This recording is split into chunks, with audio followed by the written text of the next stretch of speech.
Assalamualaikum warahmatullahi wabarakatuh. Halo teman-teman semua. Perkenalkan nama saya Nurah Komarabiasya dengan NIC CP232 dari Studi Independen Bersertifikat PTSITES MSB Bersetuju dari Universitas Negeri Gorontalo. Nah, pada hari ini saya akan membahas tentang navigasi Odo mengenai langkah-langkah dari security matrix dan juga formatnya. Nah, sebelum itu teman-teman silakan login terlebih dahulu pada akun Odo tersebut. Setelah login, silakan teman-teman ke menu settings untuk mengaktifkan developer tools-nya, yaitu activate the developer mode. Ini berfungsi untuk memberikan akses ke berbagai fitur dan alat yang memungkinkan pengguna untuk melakukan konfigurasi dan pengujian sistem lebih mendalam. Sebelum itu, saya akan menjelaskan tentang security matrix. Security matrix adalah fitur yang untuk mengatur hak akses pengguna, create, read, update, delete pada bagian tertentu sistem. Nah, ini berfungsi untuk merancang dan mengimplementasikan aplikasi, sistem operasi, dan sistem yang aman.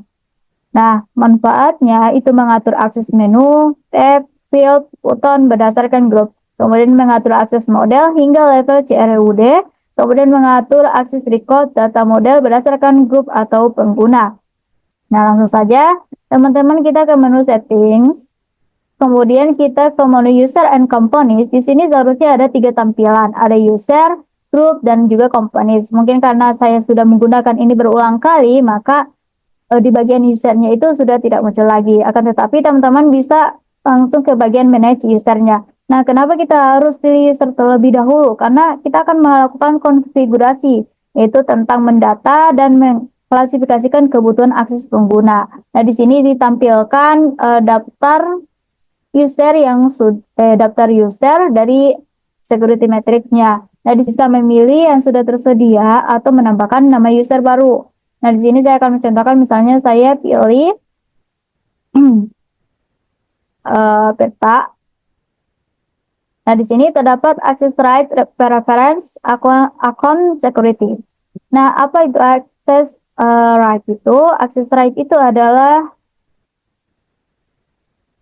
pengaturan yang menentukan apa yang dapat dilakukan oleh pengguna dalam sistem. Nah, ini yang mengontrol akses ke berbagai modul dan fitur Odo. Kemudian preference itu lebih ke pengaturan personal untuk pengguna individual, meliputi hal-hal seperti bahasa, jangka waktu, format tanggal, dan preferensi tampilan.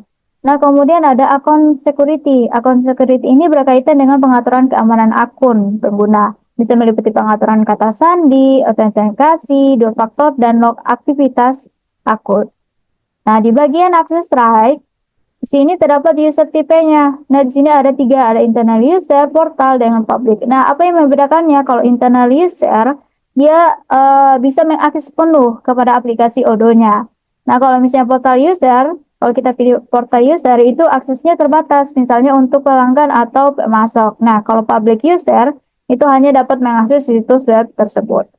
Nah, misalnya jika saya pilih portal, maka yang di bagian tampilan di bawah tidak akan muncul.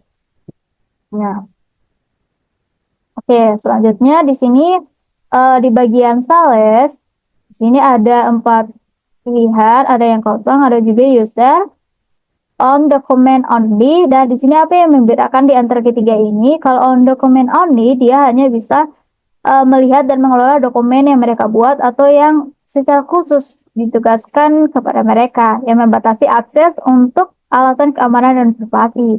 Nah, sedangkan kalau al dokumen, itu pengguna dapat melihat dan mengelola semua dokumen dalam modul tertentu terlepas dari siapa yang membuatnya. Ini memberikan akses yang lebih luas dibandingkan on document only. Nah, kalau misalnya administrator, dia memiliki akses penuh ke modul atau fitur tertentu, dapat mengelola pengaturan, membuat perubahan sistem, dan memiliki kontrol penuh atas data dan fungsi. Nah, kemudian invoicing-nya tidak ada, percikan invoicing-nya tidak ada. Oke.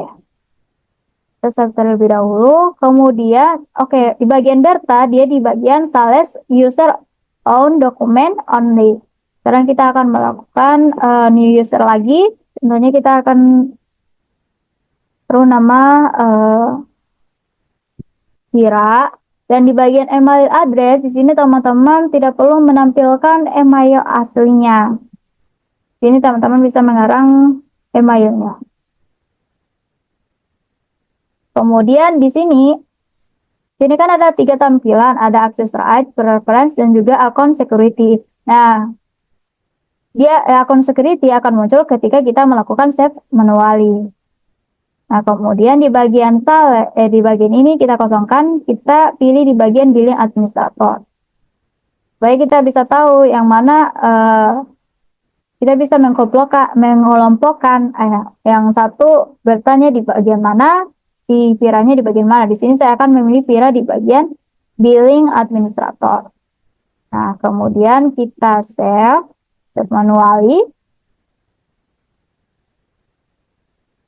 Nah, di bagian sini dia akan muncul account security. Nah, kemudian teman-teman silakan ke menu group. Nah, di sini coba kita lihat di bagian invoicing billing. Nah, di sini nama si Berta tidak ada karena kita mengelompokkan antara Vira dengan si Berta. Bertanya di bagian sales dokumen only, sedangkan kalau Vira itu di bagian billing. Nah, jadi yang muncul di sini ada nama Viranya, kemudian inherit. Inherit ini artinya menunjukkan pengguna yang ditambahkan ke grup secara otomatis, ditambahkan ke grup yang tertera. Kemudian ada yang namanya menus. Nah, menus ini mengatur akses menu atau model untuk grup. Kemudian ada yang namanya access right. Nah, access right ini pengaturan yang menentukan apa yang dapat dilakukan oleh pengguna dan sistemnya. Kemudian ada yang namanya record rules. Record rules ini bagian ini untuk membuat aturan untuk mengontrol akses ke data berdasarkan kriteria tertentu. Di sini ada read, segala macam. Oke, sekarang kita ke menu user company, itu sales user dokumen ya, on dokumen ya. Oke, on dokumen only. Di sini nama Berta yang muncul karena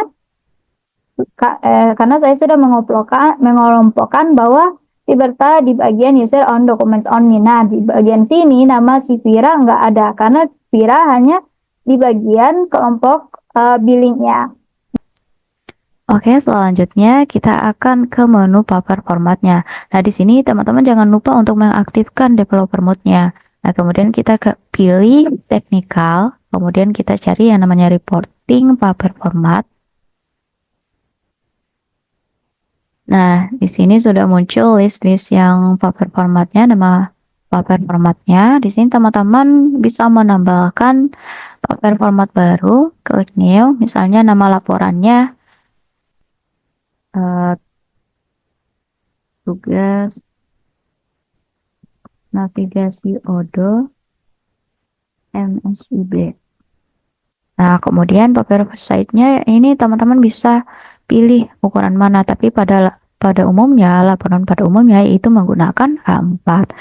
Nah, orientasinya silakan teman-teman pilih portrait, yang pilih tegak, atau landscape-nya. Ini saya akan pilih portrait. Nah, di top margin atau ini untuk jarak antara kertas tersebut. Kemudian kita pakai display header line. Kemudian di sini output DPI itu untuk resolusi cetaknya. Jadi kalau semakin tinggi di resolusi cetak yang kita taruh, maka semakin tajam dan detail gambar yang dihasilkan.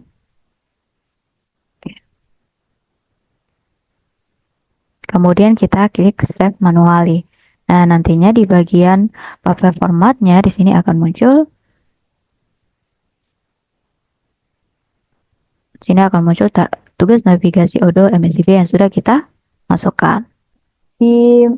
Oh ya teman-teman, karena sebelumnya saya terdapat di bagian user and companies-nya untuk menu usernya tidak muncul, silakan teman-teman menggunakan database yang berbeda agar tampilan tersebut muncul. Nah, bentar.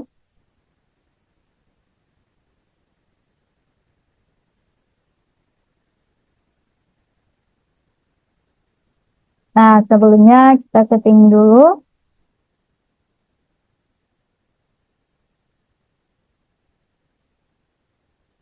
Dan setting, kemudian user and company. Nah, di sini terdapat user, group, dan companies-nya. Sekian dari saya. Mohon maaf bila ada kesalahan. Wassalamualaikum warahmatullahi wabarakatuh.